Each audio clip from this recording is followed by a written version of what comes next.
हाय दोस्तों, मैं प्रेम प्रताप आपके अपने YouTube चैनल उत्तम लाइफ एकेडमी में स्वागत करता हूं। दोस्तों, आज हम देखेंगे साधारण ब्याज का टाइप 2 जो कि टाइप फर्स्ट हो चुका है। आज टाइप 2 हम देखते हैं। दोस्तों, ये टॉपिक आता है कि ब्याज की कई दरें। ये दोस्तों ये आपको आपके हर एक एग्जाम में मिलता है ऐसा सवाल जो कि देखने में बहुत कठिन लगता है लेकिन बनाने में बहुत ही आसान होता है। दोस्तों, आज के बाद ये टॉपिक आपसे कभी नहीं छूटेगा ये वीडियो देखने के बाद। आइए हम देखते हैं इस सवाल को। आपसे सवाल कह रहा है कि एक व्यक्ति ने बैंक से 8,000 रुपए इस शर्त पे उधार लिया गया कि पहले 5 वर्षों में उसने 6% की रेट से और 3 वर्षों के लिए उसने 8% की रेट से तथा इसके बाद 8 वर्षों के लिए उसने 10% की रेट से अब वार्षिक साधारण ब्याज लगेगा। फिर यदि वह 12 वर्ष के अंत में उधार लौटाए तो उसे कितना ब्याज देना पड़ेगा। आइए एक बार सवाल फिर से सुन लीजिए। सवाल कह रहा है कि एक व्यक्ति ने एक बैंक से 8,000 रुपए उधार लिया जो कि उसने 5 वर्षों में 6% की दर से रेट लगाया, फिर 3 वर्षों में 8% की दर से रेट लगाया। फिर बोला गया कि इसके बाद 8 वर्षों के लिए उसने 10% का रेट लगाया, उसे टोटल 12 वर्ष के लिए उधार लौटाए तो कितना ब्याज देना पड़ेगा। आइए हम देखते हैं इस सवाल को। दोस्तों, कह रहा है कि एक व्यक्ति ने बैंक से 8,000 रुपए कर्ज लिया, तो ये कर्ज यानी ये हो गया आपका मूलधन। देखिए, कह रहा है 8,000 रुपए उसने कर्ज ले लिया। अब कह रहा है कि 5 वर्षों के लिए 6% की रेट लगी, तो ये यहाँ लिखते हैं 5 वर्षों में 6%। ठीक। अब इसके आगे बोल रहा है कि 3 वर्षों के लिए 8% की रेट लगी, तो यानी यहाँ 3 वर्षों में 8% की रेट लगी। ठीक। अब आगे बोल रहा है कि इसके बाद 8 वर्षों के लिए 10% वार्षिक साधारण ब्याज लगेगा। यानी अब इसके बाद 8 वर्षों में ठीक 8 वर्षों में 10% का ब्याज लगेगा। यानी 8 वर्षों में 10% का ब्याज लगेगा। लेकिन अंत में एक बात बोल दी है कि 12 वर्ष के अंत में, यानी आपको सिर्फ 12 ही वर्ष के अंत में देना है। तो यानी कितने वर्ष के अंत में? 12 वर्ष के अंत में 12 वर्ष के अंत में देना है।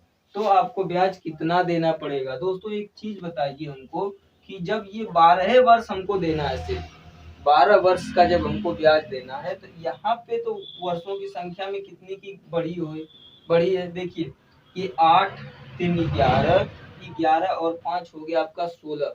लेकिन आपको देना कितना है? सिर्फ 12 वर्ष का ब्याज देना है। ये तो 12 वर्ष देना है लेकिन ये 16 वर्ष हो रहा है, इसलिए हम इसको भी 12 वर्ष बनाते हैं। ये 12 वर्ष, तो हम इसको भी 12 वर्ष बनाते हैं।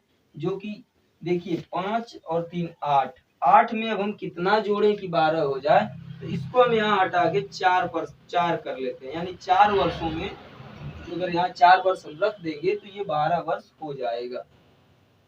अब आइए देखते हैं हम इस सवाल को। कह रहा है कि मूलधन तो आपका 8,000 है। चलिए यहाँ देखते हैं। मूलधन है आपका 8,000। अब कह रहा है कि सेम वही फार्मूला हम अपनाएंगे, P गुणे R इंटू टी बाई 100 वाला फार्मूला हम अपनाएंगे। देखिए, अब इसका हम इसके साथ मल्टीप्लाई करा लेंगे, यानी R इंटू टी। जब हम R इंटू टी करेंगे, मतलब R का गुणा T से कराएंगे। देखिए यहाँ पे एक बार P गुणे R गुणे T बाई 100, ये आपका फार्मूला होता है। लेकिन जब हम आपको प्रिंसिपल तो मिल गया 8,000, लेकिन जब हम R इंटू टी करेंगे तो हमको क्या मिलेगा? परसेंटेज में ब्याज मिलेगा। देखिए, अब देखिए 5 और 6 का हम जब गुणा कराएंगे तो कितना मिलेगा? तो ये 30 मिलेगा हमको। 5 गुणे 6 करेंगे तो हमको 30 मिलेगा। फिर यहाँ प्लस का चिन्ह लगा लेंगे। फिर 8 और 3 का गुणा कराएंगे तो 8 3 कितना होता है? 24 होता है। हम यहाँ 24 लिख लेंगे। फिर प्लस का चिन्ह लगा लेंगे। फिर 4 का गुणा 10 से कराएंगे तो ये आपको मिलेगा 40। अब ये हो गया। अब इसके बटा में आप कर लेंगे 100। अब आप इसके बटा में 100 कर लीजिए। P गुणे R गुणे इंटू टी। देखिए ये 100 मिला। अब आपको कुछ भी नहीं करना, अब आपका सवाल सॉल्व हो गया। अब देखिए, अब इसको आप ऐड कर लीजिए, 40 और 30 कितना मिला, 70। 40 और 30 70 मिला, और 70 में अगर हम 24 को ऐड कर देंगे तो ये देखिए 40 और 30 को जब हम ऐड करेंगे तो 70, 70 में अगर हम 24 को ऐड करते हैं, 70 प्लस अगर हम 24 करते हैं तो ये कितना मिलेगा, 4 7 2 9, यानी ये मिलेगा 94। जब हम इसको ऐड करेंगे तो मिलेगा क्या, 94। तो ये हो जाएगा आपका 8000। ठीक, 8000 गुणे 94 बटा में 100 हो जाएगा। अब देखिए 2 जीरो से ये 2 जीरो तो खत्म हो जाएगा। जब ये 2 जीरो से 2 जीरो खत्म हो जाएगा तो अब बचा क्या, यहाँ 80 बचा और ये 94 बचा। तो ये हो जाएगा 80 गुणे में 94, 80 गुणे 94।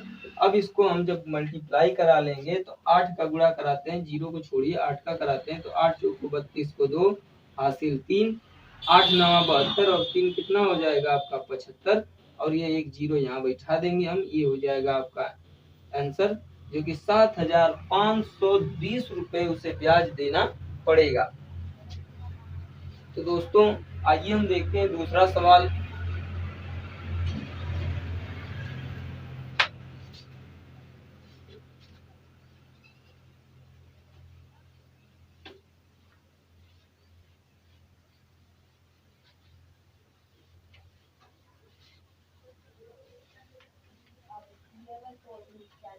दूसरा सवाल कह रहा है कि किसी धनराशि पर पहले 2 वर्षों के लिए 4%, यानी अब आपसे धनराशि पूछ रहा है। इसमें तो आपको धन दिया था, अब इस क्वेश्चन में आपसे धनराशि पूछ रहा है। देखिए कह रहा है किसी धनराशि पे, दूसरा सवाल कह रहा है किसी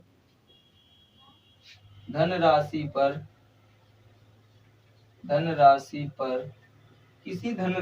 पर पहले 2 वर्ष का पहले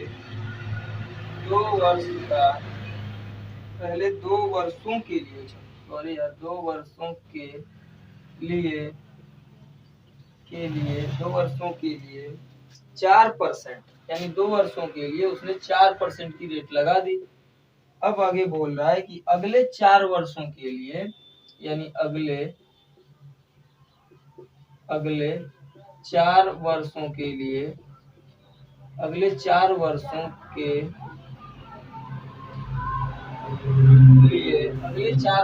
लिए उसने 6% की रेट लगा दी, यानी 6%। कह रहा है किसी धनराशि पर पहले 2 वर्षों के लिए 4%, अगले 4 वर्षों के लिए 6%, और इससे अधिक समय के लिए इससे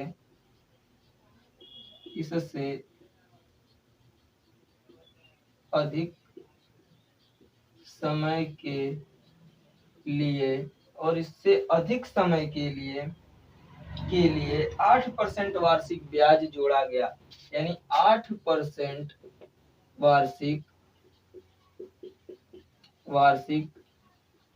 ब्याज जोड़ा गया, यानी 8% वार्षिक ब्याज जोड़ा गया। कह रहा है जोड़ा गया यदि 9 वर्षों में कुल साधारण ब्याज, यदि 9 वर्षों में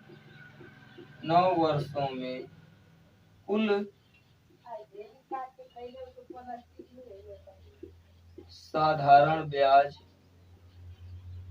साधारण ब्याज 1120 रुपया हो, 1120 रुपया हो, तो वह धनराशि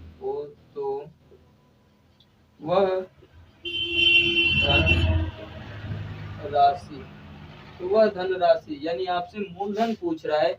दोस्तों आइए हम देखते हैं इस सवाल को। कह रहा है कि किसी धनराशि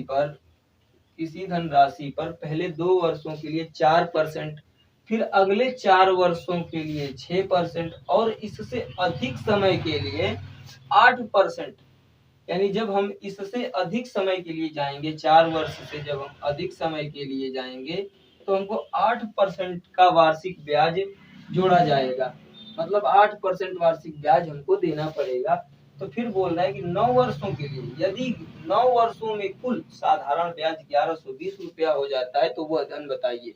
आपको सिर्फ 9 वर्ष तक जाना है, बाकी इससे आगे नहीं जाना। देखिए कह रहा है 2 वर्षों के लिए 4%, तो यहाँ लिखते हैं हम 2 वर्षों 2 वर्षों के लिए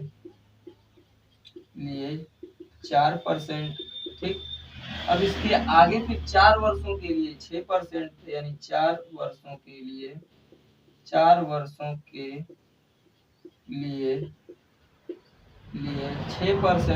यानी 4 वर्षों के लिए 6%। अब आपसे बोल रहा है कि इससे जब अधिक समय लगता है, यानी 4 वर्ष से जब अधिक समय लगता है तो वो 8% की रेट देना पड़ता है। तो यानी अब एक चीज सुनिए, जब ये आपको टोटल 9 वर्ष तक जाना है, टोटल 9 वर्ष तक जाना है, तो अब आप इस पे देखिए कि 4 2 6 तो हो गया, लेकिन अब 3 यानी 9 बनाने के लिए हम यहाँ क्या करेंगे, 3 रखेंगे। तो यानी 3 वर्षों के लिए 3 वर्षों के लिए कितना ब्याज लगेगा, 8% ब्याज लगेगा, यानी 8% ब्याज लगेगा। ठीक, अब आपका जो साधारण ब्याज है, अब इसको मिटा देते हैं। अब ये जो साधारण ब्याज होगा वो आपका 1120 रुपए हो जाएगा। अब आइए दोस्तों देखते हैं हम इस सवाल को। कह रहा है आपसे वह धनराशि बताइए, यानी मूलधन बताइए। तो दोस्तों देखिए इस सवाल को कह रहा है कि अब 2 वर्षों के लिए 4%। आपने पिछले जो मतलब क्वेश्चन देखा है, आपने पीछे वाला सेम उसी तरीके से इस क्वेश्चन को भी हम बनाएंगे, कोई भी दिक्कत नहीं आनी चाहिए। अब तो आपको देखिए कह रहा है 4 दूना 8%। ठीक, ये 8 हो गया, फिर प्लस कर लेंगे हम, फिर इसका गुणा इससे कराएंगे, तो यानी 6 और 4 का गुणा कराएंगे तो 24 प्लस 8 3 कितना हो जाएगा, फिर ये 24 हो जाएगा। ठीक, अब इसके बटा में ला देंगे हम 100 को, और ये बराबर में हो जाएगा 1120 रुपए। इतना तो आपको समझ में आ रहा है। देखिए 4 दूना 8 ये हो गया, 4 छका 24 ये हो गया, 8 3 24 ये हो गया, बटे में 100, सब में परसेंट लगा है, बटे में 100। अब ये ब्याज था तो ब्याज इधर आ गया, तो यानी 1120 रुपए। अब आइए देखते हैं हम इसको।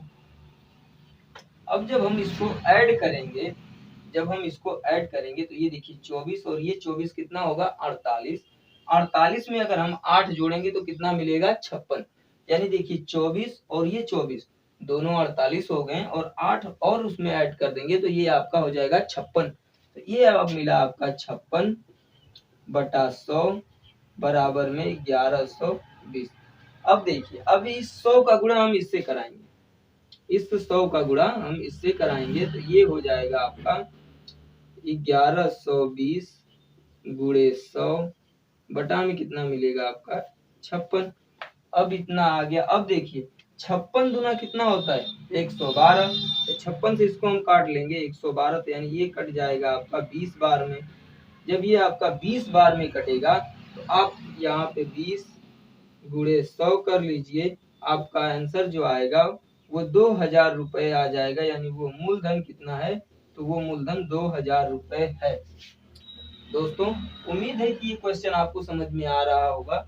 आइए हम देखते हैं अब तीसरा सवाल।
देखिए दोस्तों अब हम देखते हैं तीसरा सवाल।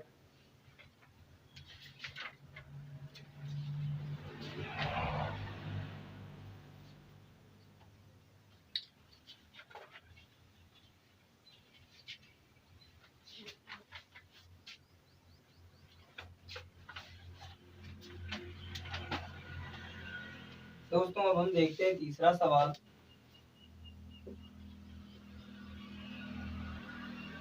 तीसरा सवाल आपसे कह रहा है कि प्रथम 4 वर्षों के लिए एक धनराशि पर ब्याज की दर 3%। कह रहा है प्रथम 4 वर्षों के लिए किसी धनराशि पे जो कि ब्याज की दर 3% प्रति वर्ष, यानी अगले 4 वर्षों के लिए उसने 5% प्रति वर्ष एवं 8 वर्षों से अधिक के लिए 6% प्रति वर्ष अगर ब्याज लग रहा है, यदि कुल 9 वर्षों की अवधि के लिए, तो एकत्रित साधारण ब्याज अगर 817 रुपए हो तो वह धनराशि। आइए देखते हैं हम इस सवाल को। कह रहा है प्रथम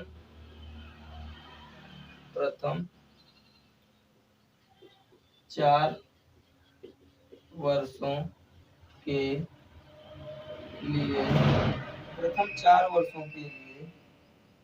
एक धनराशि पर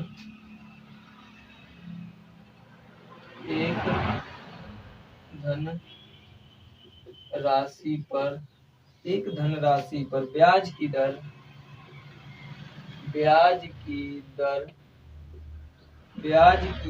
3%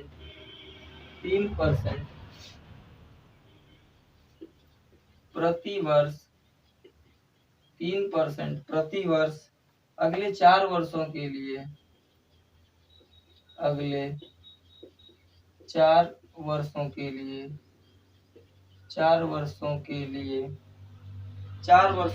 5% प्रति वर्ष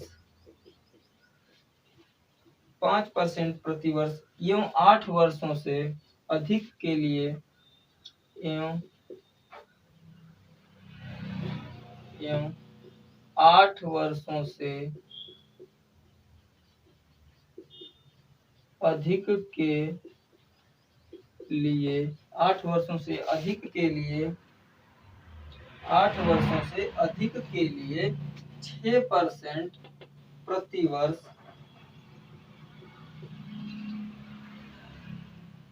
6% प्रति वर्ष है। यदि कुल 9 वर्षों की अवधि के लिए यदि कुल 9 वर्षों के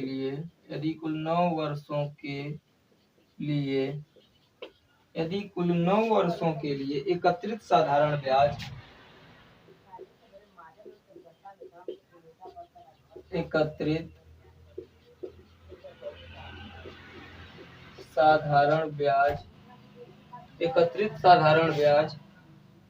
817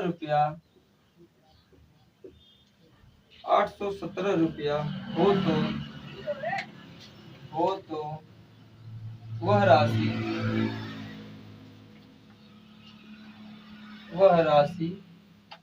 आपसे दोस्तों फिर ब्याज देके अब आपसे मूलधन पूछ रहा है।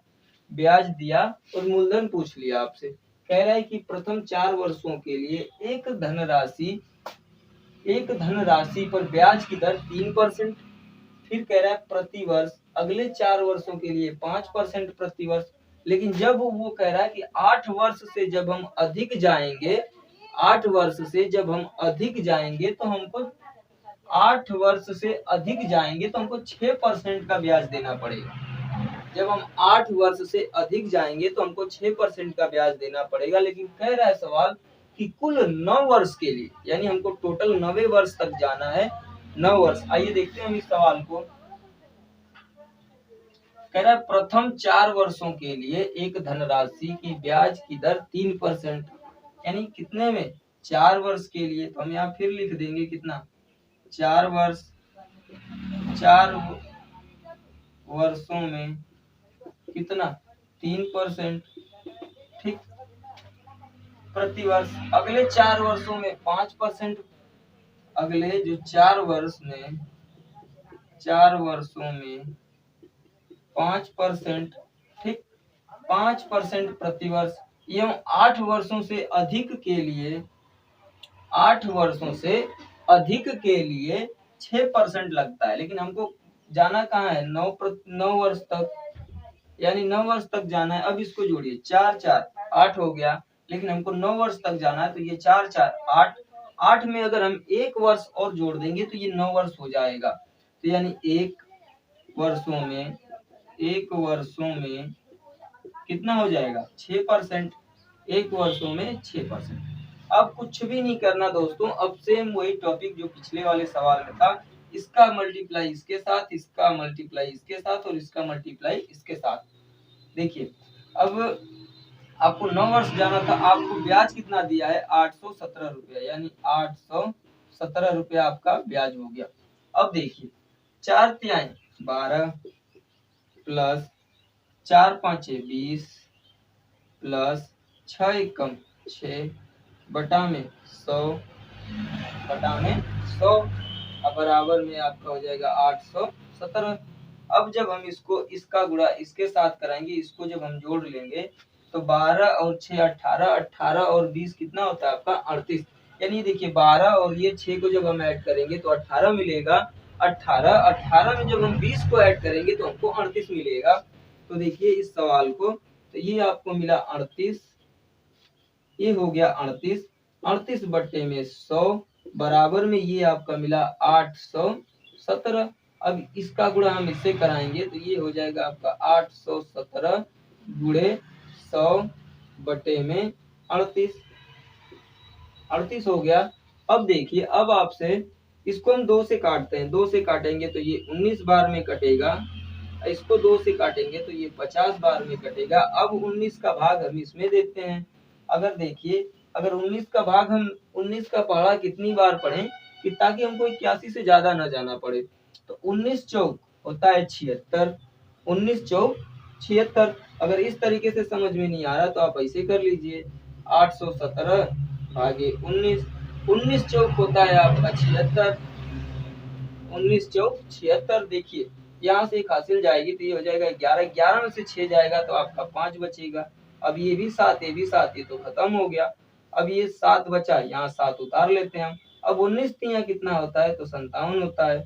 19 दूना 38 और 19 तिया 57, 19 तिया 57, यानी सब खत्म। तो ये 43 बार में कट जाएगा, यानी जब हम 19 से इसको काटेंगे तो ये 43 बार में कट जाएगा। तो अब देखिए, अब यहाँ हम 43 गुणे 50 कर लेते हैं, आपका आंसर आ जाएगा। अब देखिए 5 तिहाई 15, 15 को 5 हासिल 1, 5 चौका 20, 20 और 1 21, यानी 2150 रुपए, 2150 रुपए ये हो जाएगा आपका आंसर, 2150 रुपए।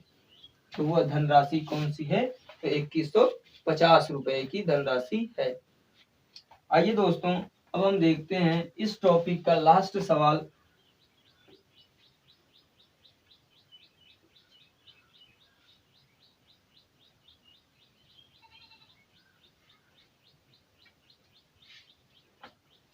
दोस्तों लास्ट सवाल कह रहा है कि प्रताप ने अरुण से कोई धनराशि साधारण ब्याज पर, देखिए कह रहा है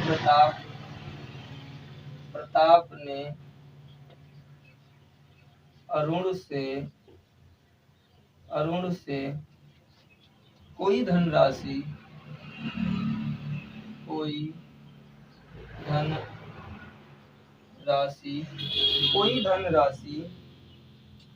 कोई धनराशि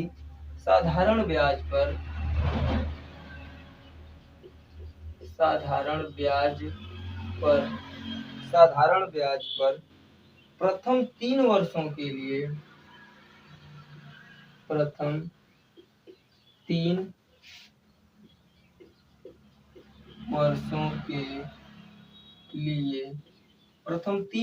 के लिए 12%, यानी 12%, प्रथम 3 वर्षों के लिए 12%। फिर कह रहा है कि वार्षिक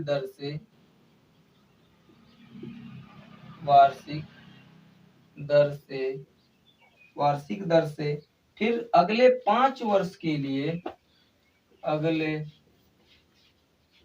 अगले 5 वर्ष के लिए 5 वर्ष के लिए 16%, यानी 16%, अगले 5 वर्ष के लिए 16%। फिर कह रहा है कि 8 वर्ष से 16% वार्षिक दर से, चलिए वार्षिक दर से वार्षिक दर से वार्षिक दर से अब कह रहा है तथा 8 वर्ष 8 वर्ष बाद 8 वर्ष बाद की समयावधि समयावधि समयावधि 8 वर्ष समयावधि के लिए 20% के लिए 20% की वार्षिक दर से उधार ली। 20% वार्षिक दर से उधार ली यदि 11 वर्ष के उपरांत 11 वर्ष के उपरांत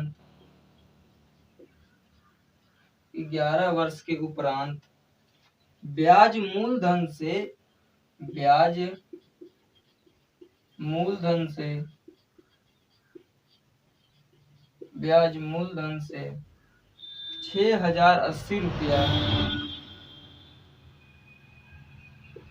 6,080 रुपया